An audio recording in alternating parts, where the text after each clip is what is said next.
آپ کی آنکھیں اصلی ہیں یا آپ نے لینس لگائی ہوئی ہے؟ نوشاد نے کھوجتی ہوئی نظر اس کے چہرے پر مرکوز کرتے ہوئے جاننا چاہا۔ آپ کو کیا لگتا ہے؟ اس نے آنکھوں میں آنکھیں ڈال کر الٹا سوال کیا۔ سانولے چہرے پر بڑی بڑی گہری نیلی آنکھوں میں کچھ ایسا تھا جس کی وہ زیادہ دیر تاب نہ لا سکا اور نظریں پھیر لیں، اور اس پورے عرصے میں اب پہلی مرتبہ زرکا کے لبوں پر ہلکی سی مسکان ابھری تھی جس میں طنز کا عنصر نمایاں تھا، گویا کہہ رہی ہو کہ بس چند لمحے بھی تاب نہ لا سکے اور ان کی اصلیت پر شبہ تھا تمہیں۔ آپ کے گھر میں اور کوئی نہیں ہے کیا؟ اب جواد نے نیا سوال اٹھایا۔ نہیں، ایک لفظی جواب ملا۔ آپ کی فیملی میں کوئی ہے ہی نہیں یا سب کہیں اور رہتے ہیں؟ اس نے دوسرے پہلو ٹٹولے۔ وہ سب یہاں سے بہت دور چلے گئے ہیں، بس میں یہاں ہوں۔ اس نے نظریں اپنے ہاتھوں پر جمائے ہی اسپاٹ جواب دیا، جس کے بعد وہ کوئی مزید سوال نہ کر سکا۔ نتیجتاً وہاں پھر خاموشی چھا گئی۔ آپ کچھ نہیں پوچھیں گے مجھ سے؟ زرکا نے اب تک خاموشی سے کھانا کھاتے حارب کی جانب دیکھتے ہوئے سوال کیا، تو جواباً حارب نے بھی اس کی طرف دیکھا۔ نہیں، میرے ذہن میں جو بھی سوال تھے ان کا جواب آپ ان لوگوں کو دے چکی ہیں۔ اس نے سنجیدگی سے سیدھا سادہ جواب دیا۔ میں کھانا کھا چکا، بہت شکریہ اتنے اچھے ڈنر کے لیے۔ نوافل نے نیپکن سے ہاتھ صاف کرتے ہوئے کہا۔ میں بھی کھا چکا، اب کیا ایک کپ کافی مل سکتی ہے تھوڑی دیر بعد؟ فائز نے بھی کہتے ہوئے عاجزی سے گزارش کی۔ آپ سب کو جو چاہیے یہاں لکھ کر رکھ جائیں، مطلوبہ چیز آپ کے کمرے میں پہنچا دی جائے گی۔ پین اور بک سامنے ٹیبل پر موجود ہے۔ اس نے کرسی سے اٹھتے ہوئے سنجیدگی سے کہا اور باہر کی جانب بڑھ گئی، جسے یہ لوگ دیکھ کر رہ گئے۔ اور ہاں، وہ جاتے جاتے رکی مگر پلٹی نہیں۔ آپ سب کو ایک ساتھ ایک کمرے میں رہنے کی کوئی ضرورت نہیں ہے۔ آپ سب الگ الگ کمروں میں رہ سکتے ہیں، یہ گھر بہت بڑا ہے۔ شب بخیر۔ اس نے اجازت دی تھی یا حکم؟ جب تک یہ سمجھ میں آتا وہ کمرے سے جا چکی تھی، جس کے باعث یہ لوگ ناسمجھی سے ایک دوسرے کو دیکھ کر رہ گئے۔ کھانا کھانے کے بعد سب لوگ دوبارہ اوپر والے پورشن میں آ کر زرکا کے کہے کے مطابق اب الگ الگ کمروں میں جا چکے تھے۔ ایک تو سردیوں کی رات ویسے ہی سنسان ہوتی ہے، اوپر سے یہ جگہ کچھ زیادہ ہی ویران تھی، اس لیے یہ سناٹا کافی پرسرار لگ رہا تھا، جس میں وقفے وقفے سے کہیں دور سے آتی بیڑیوں کی آواز مزید خوف پیدا کر رہی تھی۔ کیا مصیبت ہے یار، ذرا بھی نیٹ ورک نہیں مل رہا۔ فائز اپنا موبائل ہاتھ میں اٹھائے بے چین سا کمرے میں ٹہل رہا تھا۔ اب کیسے بات کروں سمیہ سے؟ وہ تھک کر ایک جگہ رک کر کچھ سوچنے لگا۔ اتنے بڑے گھر میں لینڈ لائن بھی تو ہونی چاہیے۔ خیال آنے پر وہ زیر لب بڑبڑایا اور پھر موبائل پینٹ کی جیب میں رکھتے ہوئے وہ کمرے سے باہر نکلا۔ ہیٹر کی گرمائش والا کمرہ چھوڑ کر وہ جیسے ہی باہر نکلا تو سب سے پہلا احساس اسے سردی کا ہوا، جس کے باعث اس نے اپنی فوجی گرین جیکٹ کی زپ لگا لی۔ لائن سے بنے کمروں کے سامنے گرل لگی ہوئی تھی، جس سے نیچے جھانکنے پر وہ وسیع و عریض ہال نظر آتا تھا، جو اس وقت بالکل سنسان پڑا تھا۔ وہ گرل پر اپنا بایاں ہاتھ پھیرتے ہوئے نیچے جاتی سیڑھیوں کی طرف آیا، جس کی تیسری انگلی میں اس کی منگنی کی سلور انگوٹھی تھی۔ وہ سست روی سے نیچے اترنے لگا۔ نیچے آ کر پہلے اس نے لینڈ لائن فون کی تلاش میں یہاں وہاں نظریں دورائیں، مگر کوئی مثبت نتیجہ نہیں ملا۔ زرکا سے ہی پوچھ لیتا ہوں، وہ بڑبڑاتے ہوئے نتیجے پر پہنچا۔ لیکن اس کا کمرہ کہاں ہے؟ اگلے ہی پل اس نے خود سے سوال کیا۔ ڈھونڈنا پڑے گا، وہ کہتے ہوئے ایک طرف بڑھا۔ آس پاس نظریں دوڑاتے ہوئے ایک راہداری میں آ گیا، جس کے دونوں طرف ترتیب سے کمرے بنے ہوئے تھے۔ وہ ناسمجھی سے ہر کمرے کو دیکھتے ہوئے آہستہ آہستہ آگے بڑھ رہا تھا۔ تبھی ایک کمرے کا دروازہ اسے ادھ کھلا ملا تو وہ اس طرف چلا گیا۔ اس نے کمرے کی اونٹ میں بہت آستگی سے اندر جھانکا تو سامنے کا منظر دیکھ کر اسے تھوڑی حیرت ہوئی۔ اندر کمرے میں زرکا کسی جوان مرد کے بے حد نزدیک کھڑی تھی۔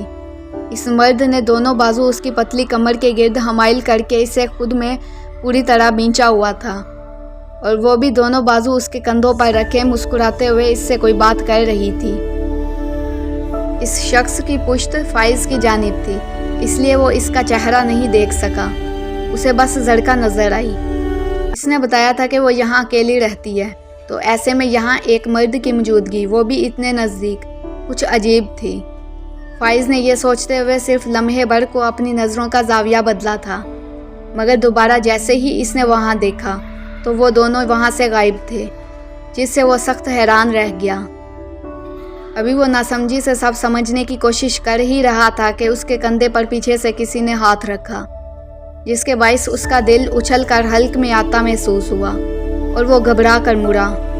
پیچھے زرکا کھڑی اپنی سپاٹ گہری نیلی آنکھوں سے اسے دیکھ رہی تھی، جبکہ جس زرکا کو اس نے چند لمحوں قبل کمرے میں دیکھا تھا، اسے اتنی جلدی یہاں دیکھ کر اس کی آنکھیں حیرت سے پھیل گئیں۔ آپ یہاں؟ وہ ہکلاتے ہوئے بامشکل بول پایا۔ کچھ چاہیے آپ کو؟ اس کا سوال نظر انداز کرتے ہوئے وہ سنجیدگی سے پوچھنے لگی۔ جی وہ میں لائن فون ڈھونڈ رہا تھا۔ اس نے خود کو نارمل کرنے کی ناکام کوشش کی۔ آئیں، میں لے چلوں آپ کو اس تک، وہ اسی انداز میں بولی اور پلٹ کر ایک طرف بڑھی، جس کے پیچھے وہ بھی چل پڑا۔ وہ ابھی تک حیران و پریشان تھا کہ زرکا کیسے اتنی جلدی وہاں سے یہاں آ گئی۔ کیا اس نے جسے دیکھا وہ واقعی زرکا تھی یا کوئی اور؟ وہ اس سے اس بارے میں پوچھے یا نہیں؟ اسی شیش و پنج میں مبتلا زرکا کے پیچھے چلتے فائز کو یہ پتہ ہی نہ چلا کہ آگے چلتی زرکا کے لبوں پر ایک عجیب سی مسکراہٹ تھی۔ زرکا محل میں پہلی صبح نے ان سب کو خوش آمدید کہا، جس کا نظارہ کرنے کے لیے حارب نے اپنے کمرے کی کھڑکی کھول دی اور ایک تازہ ہوا کا جھونکا اسے چھو کر گزرتے ہوئے سرشار کر گیا۔ اس کے باعث دھندلے نظر آتے بلند و بالا پہاڑ اور رزق کی تلاش میں آسمان پر پھیلے اڑتے پرندے سبھی اس منظر کو خاصا خوبصورت بنا رہے تھے۔ ٹک ٹک ٹک، تبھی دروازے پر ہوئی دستک نے اس کی توجہ یہاں سے کھینچی اور وہ کھڑکی یوں ہی چھوڑ کر دروازے پر آیا اور لاک کھولا۔ سامنے ہی زرکا اپنے سابقہ لباس و انداز میں کھڑی تھی، جسے دیکھ کر وہ تھوڑا حیران ہوا۔ نیچے آ جائیں، ناشتہ لگ گیا ہے، اس نے ٹھہرے ہوئے انداز میں اطلاع دی۔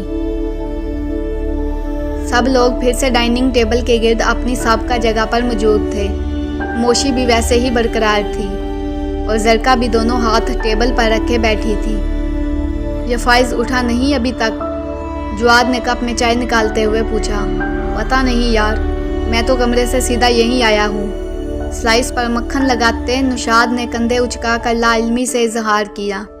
میں دیکھ کر آتا ہوں اسے، حارب کہتے ہوئے کرسی سے اٹھنے لگا۔ تم بیٹھو حارب، نوافل جاؤ تم دیکھ کر آؤ۔ نوشاد نے اسے روکتے ہوئے اپنے برابر میں بیٹھے نوافل کو حکم دیا۔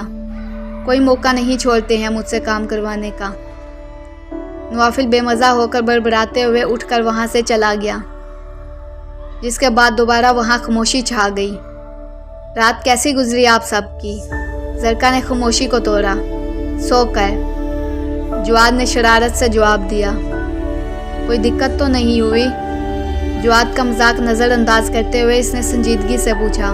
نہیں، پہلے اتنا اچھا کھانا کھلا دیا تھا آپ نے، جس کے بعد نرم و گرم بستر پر بہت اچھی نیند آئی، اور اب اتنے اچھے ناشتے نے طبیعت فریش کر دی، نوشاد نے بنا بخل کے سادگی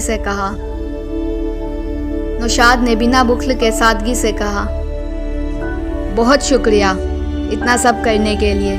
حارب بھی اس کا شکر گزار ہوا، جس کے جواب میں وہ کچھ عجیب سے انداز میں مسکرائی، جو تینوں کو ہی کھٹکا۔